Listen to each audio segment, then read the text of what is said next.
Dominance of the dollar, or is it dying? Has the dollar lost its value in recent years? Are we witnessing the success of de-dollarization? All of these are excellent questions. When we truly consider the events surrounding the US dollar, we find that there has been a great deal of supposition, a great deal of hype, and a lot of, well, let's just call it what it is. The dollar's demise has been somewhat confirmed by numerous forged documents. Global domination is, in my opinion, one of the best things to really sort of focus on when it comes to the dollar. Additionally, Atlantic Council has a website where we may observe dollar dominance. Additionally, the dollar continues to dominate reserves, commerce, and transactions.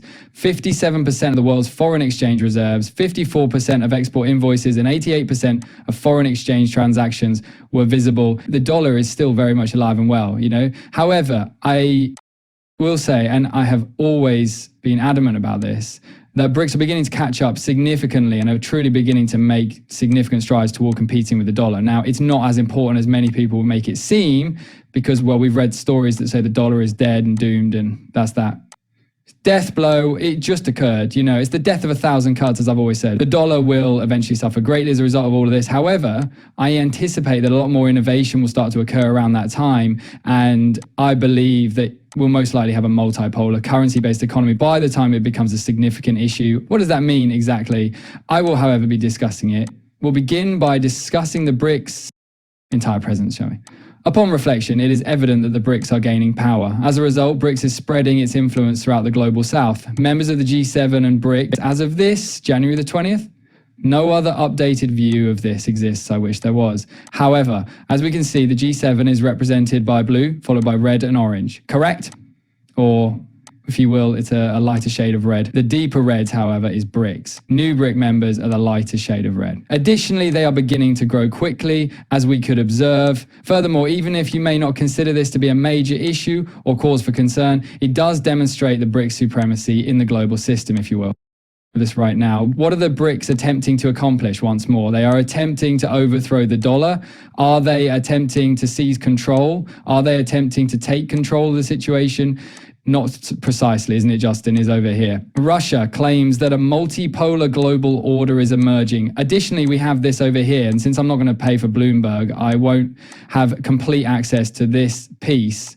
However, Putin claims the BRICS summit demonstrates the emergence of a multipolar world. There is a significant global shift taking place. The intriguing thing about this, though, is that there has been a multipolar globe for a long time, and it has been a hot topic. Here, however, we go back to December 2024, when Russian President Vladimir Putin declared his intention to create a world that is just, equitable, and multipolar. Take a look. The CSTO has been encouraging camaraderie in armaments and allied partnerships, wish to strengthen this organization and provide it the opportunity to contribute even more to the stability and advancement of the Eurasian region, wish to establish an equitable, just, and multi-world order with equal and indivisible security to uphold one another's rights and sovereign interests, should adhere to their own ideas of growth. On top of that, Russian Foreign Minister Lavrov just stated on March 24th that efforts are still on to create a more equitable and balanced multipolar world, establishment of a multipolar order that is more equitable and balanced.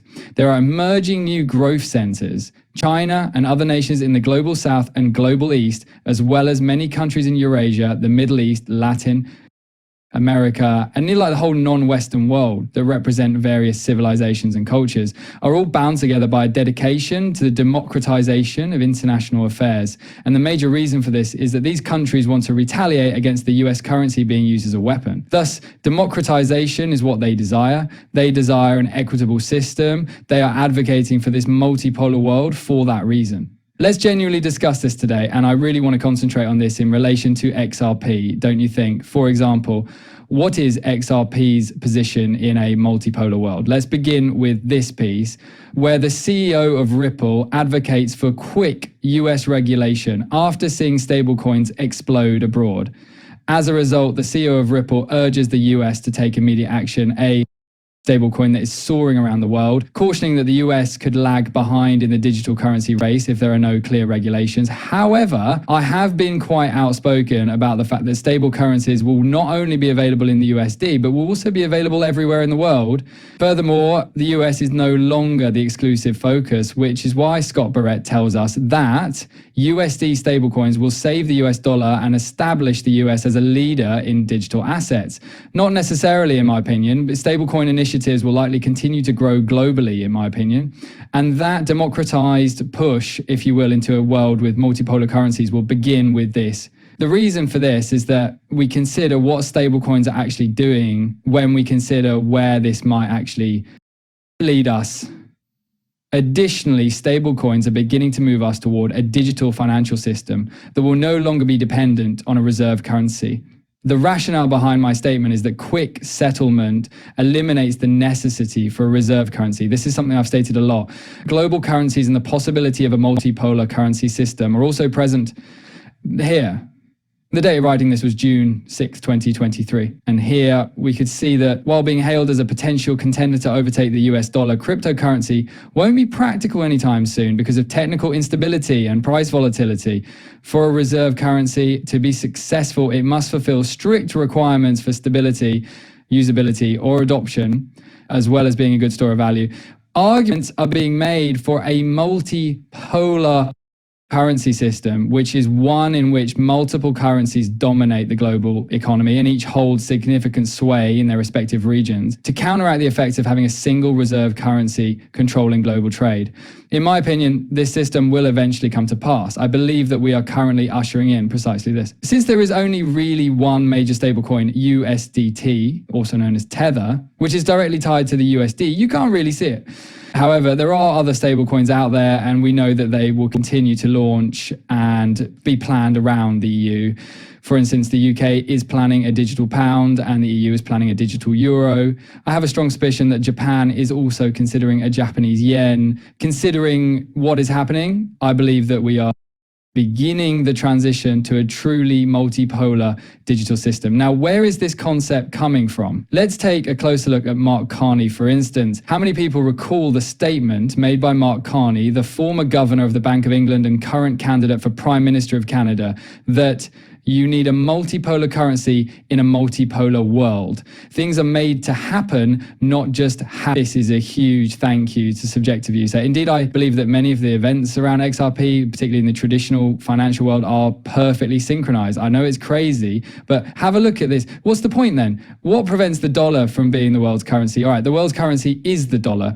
Understand that the problem is that the dollar's share of payments, not just financial assets, has been declining due to the US's growing economic dominance in the world. Many international payments that are unrelated to the US are made in dollars. Furthermore, the US economy, which is comparatively strong to its credit, is doing better in circumstances like the one we are in right now. Additionally, the Fed has been acting appropriately by tightening and adjusting policy as it was strengthening. Although they have made adjustments and the policy is comparatively robust, they are currently making the appropriate decision. This indicates that global policy is more robust and more stringent than necessary.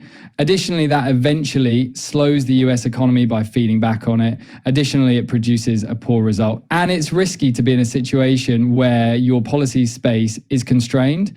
Therefore, the monetary system's structure supports the trade difficulties we are discussing. Now, you've raised a significant query. Give me a moment, please.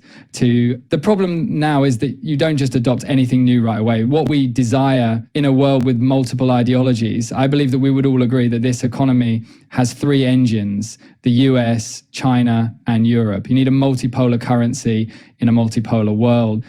How do you get there, I wonder? And I gave you some suggestions on how to get there. It's also more feasible if